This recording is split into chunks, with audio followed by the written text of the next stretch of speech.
skeptic community is a phase that they go through. It's like it's that sarcastic, clever, smug phase that you'll go through in your teens or your early 20s, and then eventually you realise actually life is a bit more serious, and you might well gravitate to something to the alt-right, basically. And I think he knew that. That's my supposition here. I think he knew that the alt-right was a serious alternative to the skeptic community. Now, I'm not saying that the alt-right is perfect or anything like that, but it is more serious than the skeptic community. And so the existence of the alt-right is a sort of affront to the skeptics, because it shows them up for being lightweight, insincere, and not objective like they claim to be. So I think Crick sort of sensed that, and that's why he was hypersensitive to the alt-right criticizing him. I would specify a little bit your description personally, and I would say what the alt-right has that the skeptic community doesn't have is a moral position, a political positioning. And when you think about it, anything that you're going to do in society will be pulling your society toward the left or the right economically, and toward authoritarian or libertarian on the axis of liberties. And the problem of the skeptic community is that, we're based around factual observations of the world, but you don't have a moral basis on which everyone could agree, and therefore your community is so diverse that you have people who are willing to fight together within your community to bring the world one way or another. I would say that's another advantage of the alt-right with respect to the skeptic community, as it was, let's say, laid out by Richard Dawkins when he stated, I'm going to advocate for militant atheism. Militant atheism is neither right nor left, and so you're still left with an untaken moral position, which is the alt-right presents this by saying we are on the left and we are either fascists. Yeah, the skeptic community is basically just forever sitting on the fence. To be skeptical, that's not a position, that's an attitude, and it's an attitude. It's an attitude that you use probably temporarily. You don't go through life constantly being skeptical about something.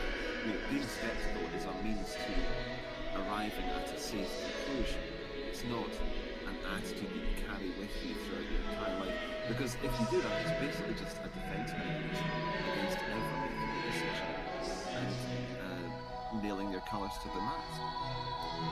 Because even the skeptics, you will realize when they talk about politics that they are skeptic about what they want to be skeptic about, and they are not so skeptic about other stuff.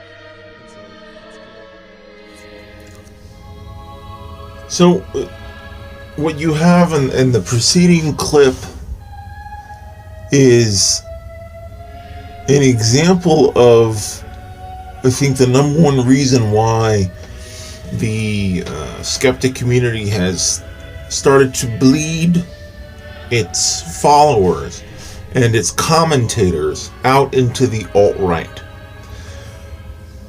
The YouTube skeptic community was offered an opportunity to adhere to a basic outline of progressive principles with the Atheism Plus movement. And before Gamergate,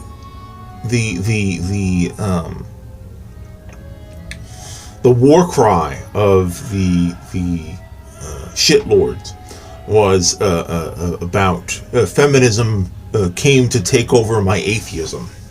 It was a proto-Gamergate situation where people were implying that a bunch of progressive prudes were trying to impose prudish sexual morality and arbitrary humanism into a pure skepticism movement. And you'll hear in the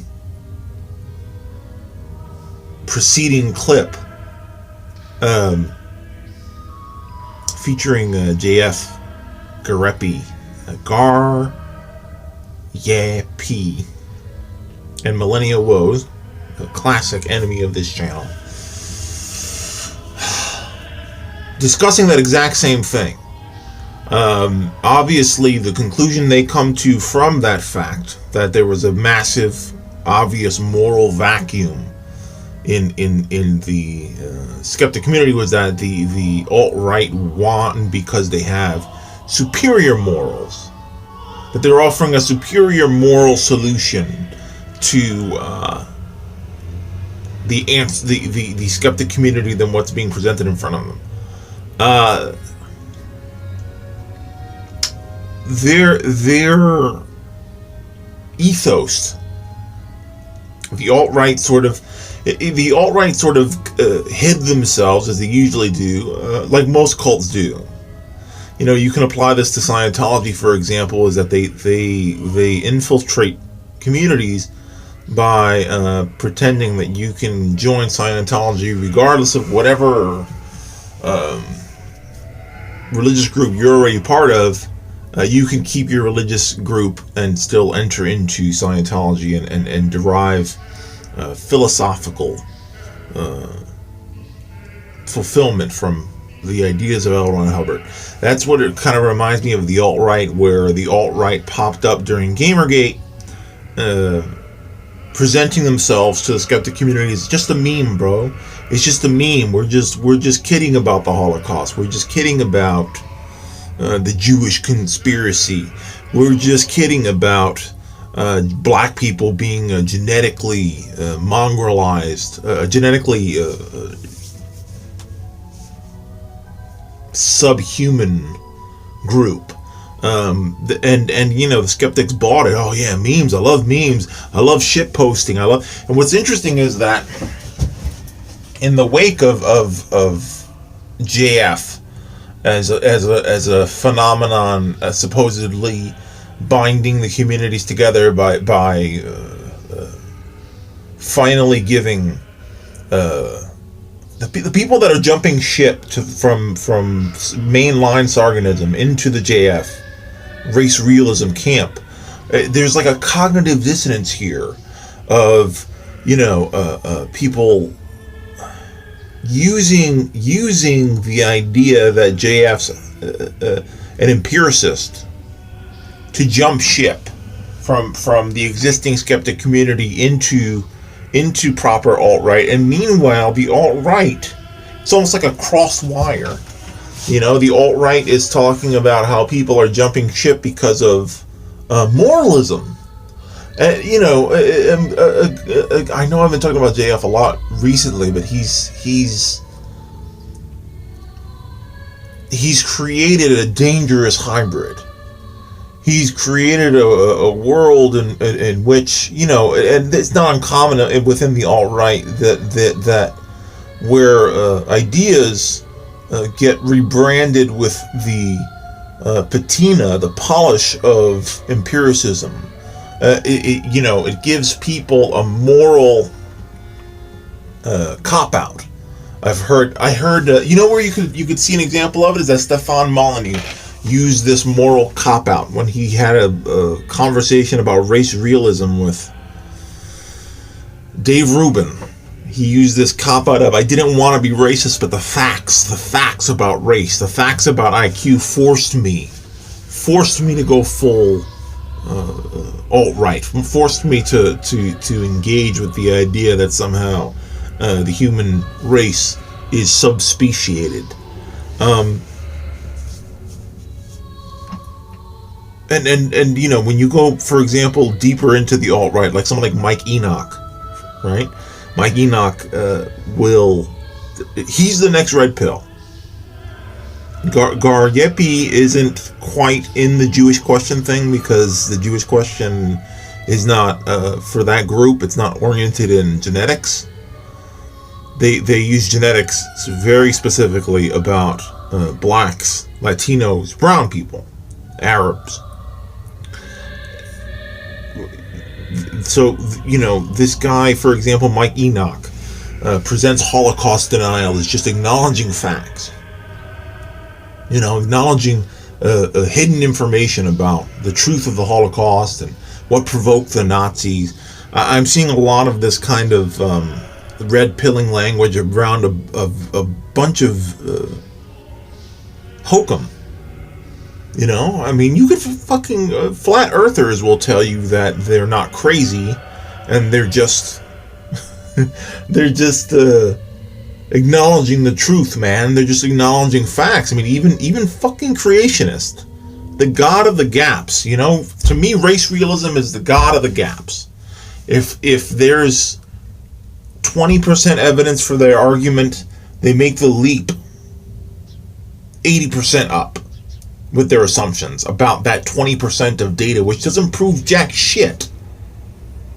Intelligent design, remember intelligent design? Intelligent design was race realism, but for creationism. You know, the fact that the human eye is a complex biological thing means then blank, blank, blank. Yes, the human eye is a complex organ.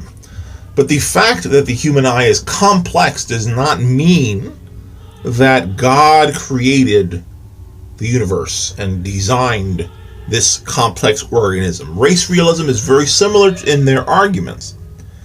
Race realism posits that because there is any form of heritability of ethnicity or racial characteristics or supposedly Mongoloid, Negroid, and Caucasoid features, which is highly dubious, highly dubious. You know, they are exploiting the fact that you've been taught by society that there are certain features that are race specific. But every legitimate biologist, everybody who's not a fucking Pepe Le Pew sex predator like JF. No, I'm not gonna say. I'm gonna take a little vacation from saying his last name. You know what I'm talking about. Has come to the conclusion that these heritable traits are arbitrarily classified and categorized by us. So the creationism of race basically goes, you know, don't you see that black children, you know, 2 black people make a black child? Yeah, yeah, that's correct. 2 black people make a black child. What does that have to do with somehow?